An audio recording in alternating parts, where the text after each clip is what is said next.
السلام علیکم ناظرین، ظفر سعید ظفر نامہ کے ساتھ. ناظرین بہت ہی زیادہ عرصہ گزر گیا، ایم سوری، لیکن بڑا ضروری کام ہو رہا تھا. جو بھی حالات چل رہے ہیں اس وقت وہ ساری کی ساری خبریں اس میں آپ نے مس کر دی ہیں.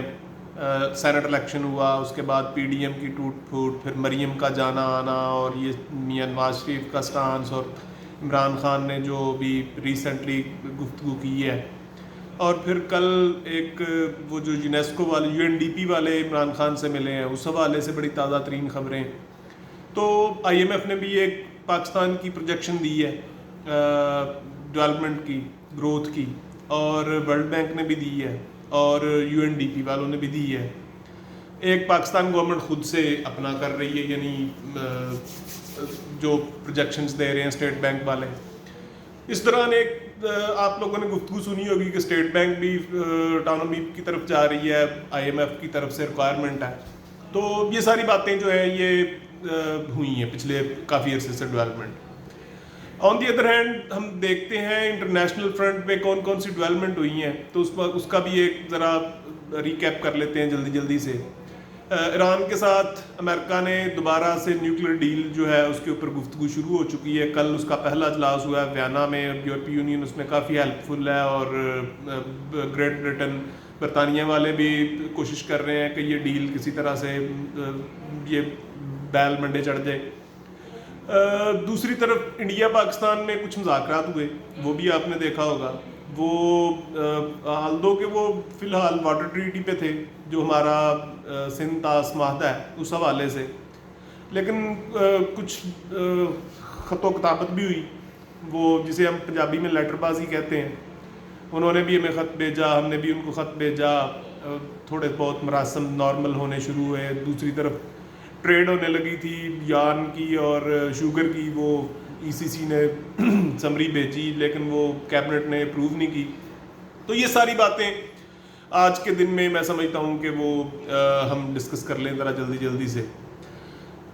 ناظرین بڑی عجیب سی صورتحال ہے.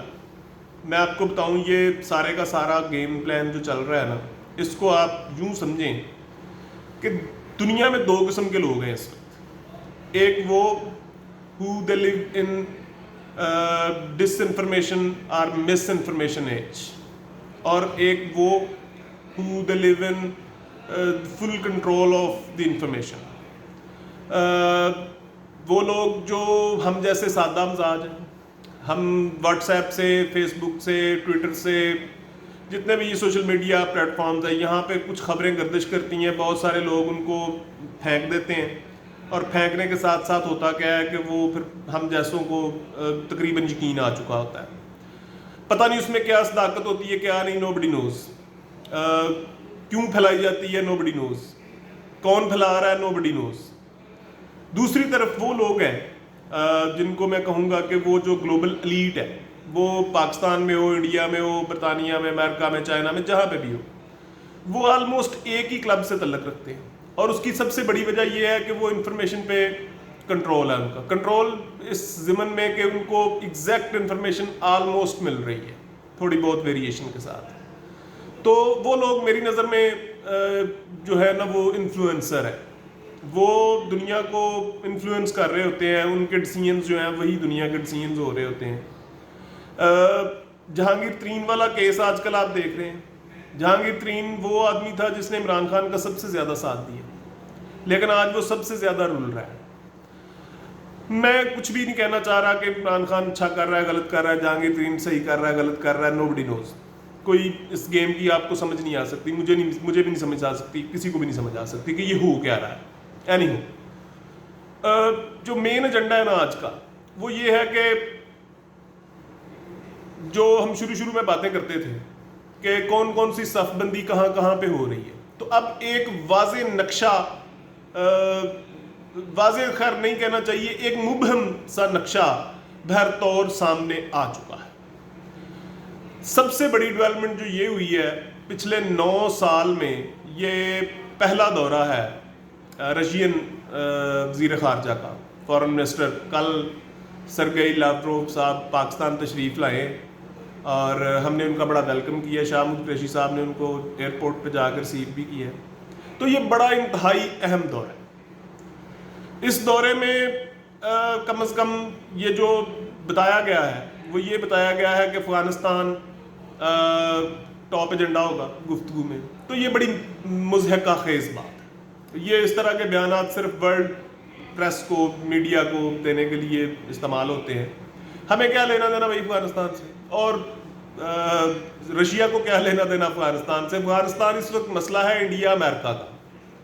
ہم تو بیٹھ کے انجوائے کر رہے ہیں, رشینز بھی انجوائے کر رہے ہیں, تو ہمیں کوئی ضرورت نہیں ہے. ہم کچھ اور باتیں کرنے جا رہے ہیں. وہ باتیں کیا ہوں گی؟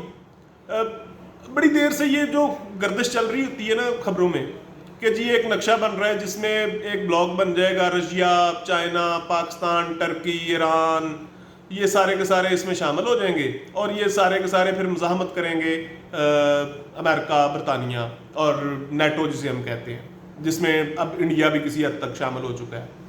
اس بلاک کی یہ مزاحمت کریں.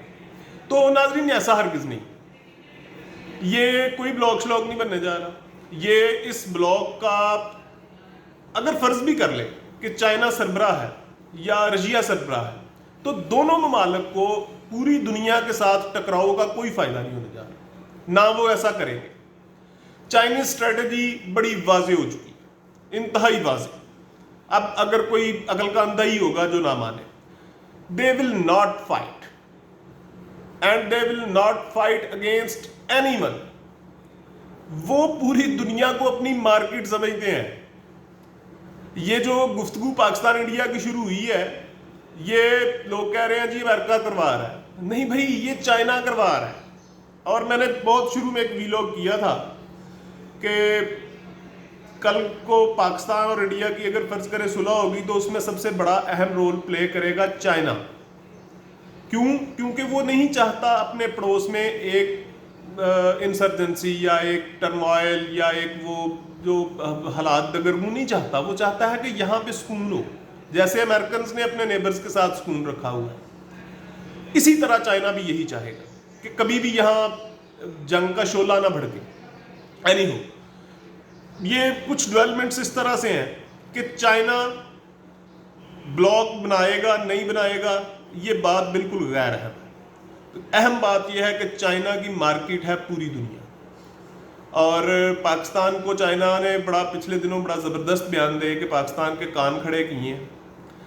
وہ ایران میں جو انہوں نے ڈیل کی ہے, انہوں نے کہا کہ نہیں بھائی, یہ ایران وہ کنٹری نہیں ہے جو ایک ٹیلی فون کال پہ اپنے فیصلے بدل لے. آلدو انہوں نے کہا ہمیں ہی ہے. ذرا دوستوں کو پھر کبھی کبھی طنز بھی کیا جاتا ہے. تو اس طرح کی چیزیں چل رہی ہیں. میں روٹین میں اب انشاءاللہ دوبارہ سے کچھ چیزیں اور واضح ہوتی ہیں تو بتاتا جاؤں گا انشاءاللہ, جو بھی میرے کم از کم مائنڈ میں آئے. آج کا جو ویلاگ ہے اس کا مین پرپز رشین جو فارن منسٹر ہے وہ پاکستان کیوں آئے, تو میرا خیال ہے کہ وہ ایک ہی وجہ ہے. رشین پرائم منسٹر پاکستان میں, پرائم منسٹر سوری کہہ رہا ہوں, فارن منسٹر پاکستان میں صرف اور صرف انڈیا کا کوئی پیغام لے کے آئے, اہم پیغام.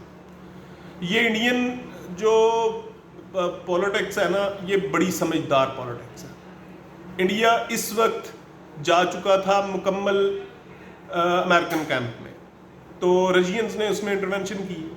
انہوں نے کہا ہے کہ نہیں بھائی باز آ جاؤ, بندے بن جاؤ, تم لوگ اپنی روٹس کی طرف جاؤ جو تم لوگ ساری زندگی کرتے رہے ہو, غیر جانبدار.